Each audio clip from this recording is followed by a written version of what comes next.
So I didn't fail per se, but in my eyes, I failed.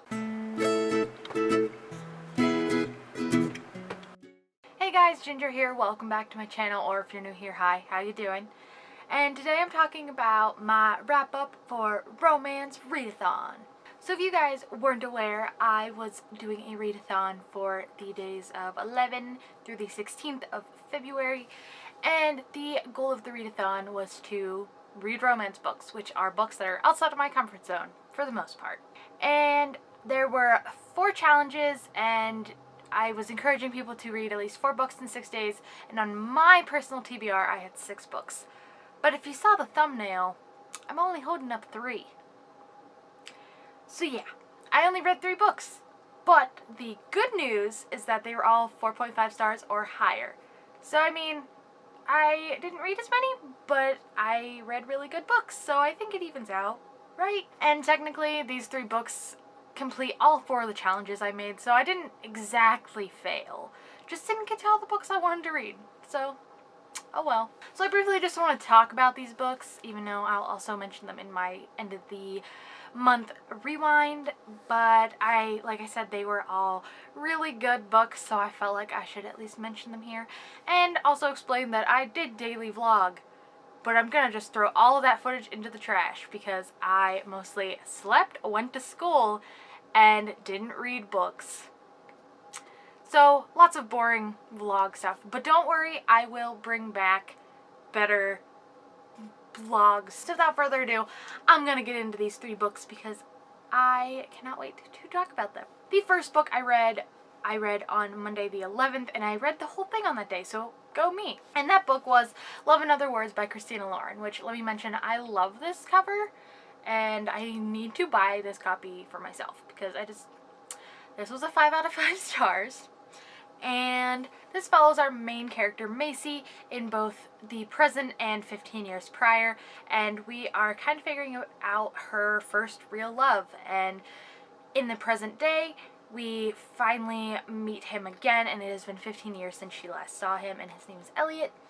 So this kind of goes along with that idea, and let me just tell you, this book had me sobbing at the end, and if I'm feeling up to it, I'm gonna put a clip here of me sobbing from my vlog. Page 385. Only 20 more to go. And yeah, I knew that this was going to make me cry because I just had a feeling it was going to be one of those romance books, and it definitely did. And if a book makes me cry, that's definitely a good book, even though crying seems bad. This was so packed full of emotion, and this was my first experience with Christina Lauren, and definitely I'm going to be continuing because this book was great. The writing style, the character development, everything about it was something that I could just really enjoy, especially for a romance book. This is probably my ideal adult romance type of book. It has some really hard-hitting, really cute, also realistic in a way.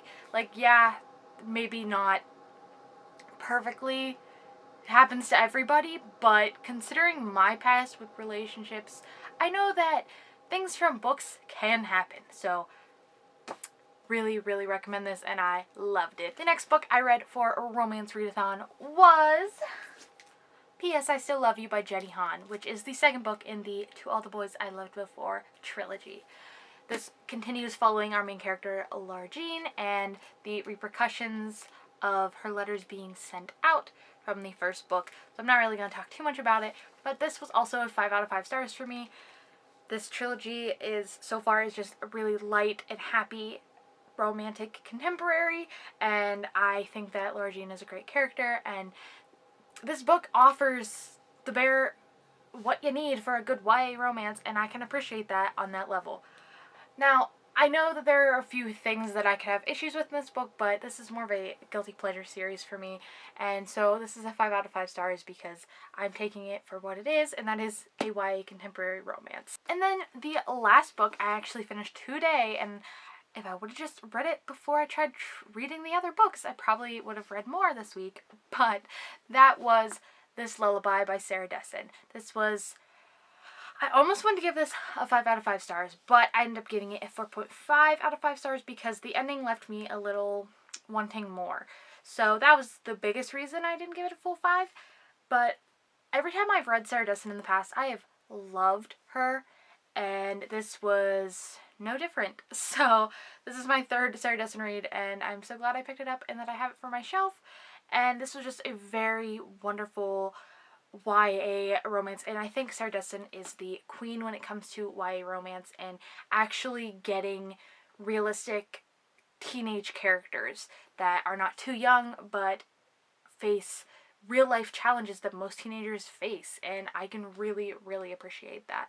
So I am excited to read more Sarah Dessen because so far I have been impressed with everything I've read by her. So those are all 3 of the books that I read for Romance Read-a-Thon. Here they are, and I'm interested to see if you participated, or if you didn't participate in Romance Read-a-Thon, did you participate in Contemporary-thon? Because that was also going on at the same time. Bad timing on my choice, but I didn't know that they were going to be at the same time, okay? I'd love to hear the books that you read, or if you've read any of the books that I talked about, what were your thoughts on them? Did we have similar thoughts? Or if you would be interested in reading any of these books, because I highly recommend them. Thank you guys so much for watching, and if you like this video, please give it a thumbs up and hit that subscribe button, and I hope to see you all in my next videos. And I do want to apologize for not having more of my scheduled posts this past week, but I was going to be doing the daily vlogs, and that just kind of got scrapped. So from now on, I will be better with my posting. So thank you guys again, and I will see you all in the next video. Bye. Hi friends, Ginger here. Welcome back to my channel, and if you're new, hi, how are ya? Today I'm bringing you guys my January read.